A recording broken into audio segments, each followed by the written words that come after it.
तारीख थी 28 नवंबर 1953 और जगह न्यूयॉर्क शहर।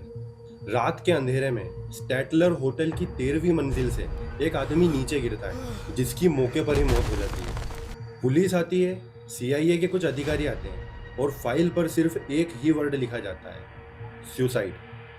पूरी दुनिया को बताया गया कि इस आदमी ने डिप्रेशन में आके अपनी जान दी। उसका परिवार रोता रहा, लेकिन केस बंद हो गया। लेकिन मुर्दे झूठ नहीं बोलते। ठीक 41 ईयर्स के बाद 1994 में उस आदमी के बेटे ने अपने पिता की कब्र को दोबारा खुदवाया। बॉडी गल चुकी थी, लेकिन हड्डियां अभी भी बाकी थी। जब फॉरेंसिक एक्सपर्ट्स ने उन हड्डियों की जांच की तो उनके होश उड़ गए। उन एक्सपर्ट्स का मानना था कि उस आदमी के सर पर एक चोट ऐसी थी जो गिरने से नहीं लगी थी, बल्कि जानबूझकर किसी ने उसके सिर पर पीछे से मारी थी। इससे एक बात तो साफ हो गई कि ये कोई सुसाइड नहीं था, बल्कि एक मर्डर था, और ये गवर्नमेंट द्वारा स्पॉन्सर्ड किया गया एक मर्डर था। मरने वाले का नाम था फ्रैंक ओल्सन, और आज हम उसी मर्डर मिस्ट्री की फाइल खोलेंगे, जिसका कनेक्शन सीआईए के उस प्रोजेक्ट से है जिसका नाम प्रोजेक्ट MK अल्ट्रा है।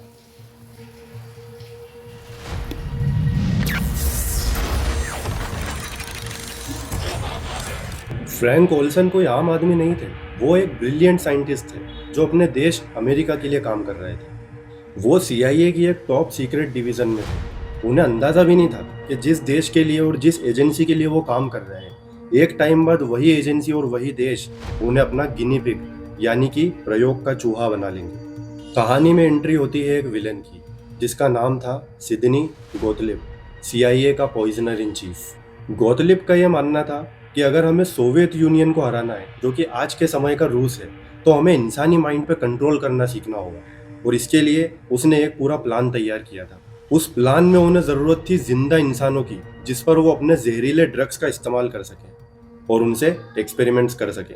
18 नवंबर 1953 सीआईए के कुछ टॉप साइंटिस्ट एक सीक्रेट मीटिंग के लिए जंगल में एक घर के केबिन में मिलते हैं, जहां पर फ्रैंक ओल्सन भी मौजूद थे। सबने शराब पी रखी थी, माहौल हल्का था, लेकिन फ्रैंक को नहीं पता था कि उनकी शराब में एक जहरीली ड्रग मिलाई गई है, जिसको आप आज LSD के नाम से जानते हैं।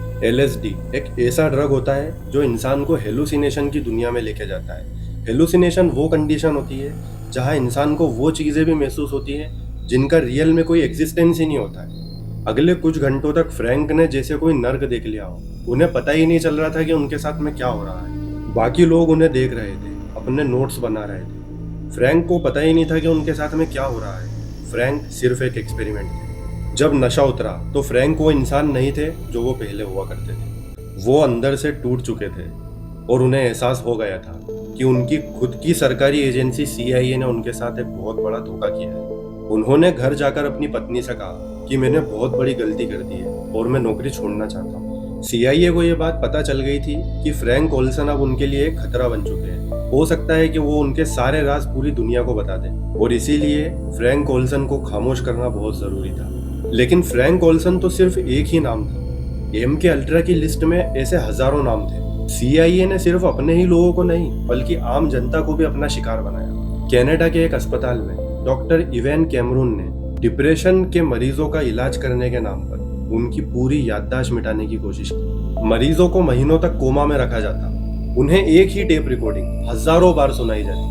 मकसद सिर्फ एक ही था, उनके पूरे दिमाग को मिटाकर एक नया दिमाग बनाना। इसका नतीजा ये निकलता है कि कई लोग पागल हो गए। वो अपने बच्चों तक को पहचानने से इनकार कर देते हैं। उनकी मेंटल कैपेसिटी पूरी तरह से खत्म हो जाती है। He didn't know who we were.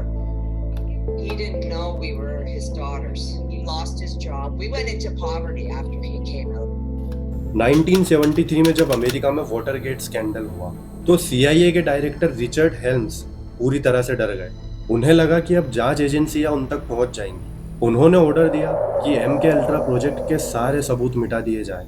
हजारों फाइलें जला दी गई।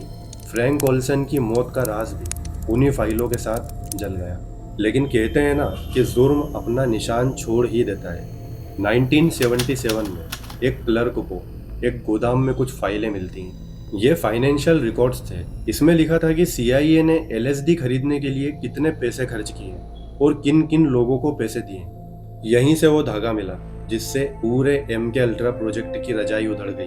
फ्रैंक ओल्सन के परिवार को सच पता चला और उन्होंने बॉडी को कब्र से निकलवा कर पूरी दुनिया के सामने ये बात साबित की कि ये कोई सुसाइड नहीं थी बल्कि एक मर्डर था।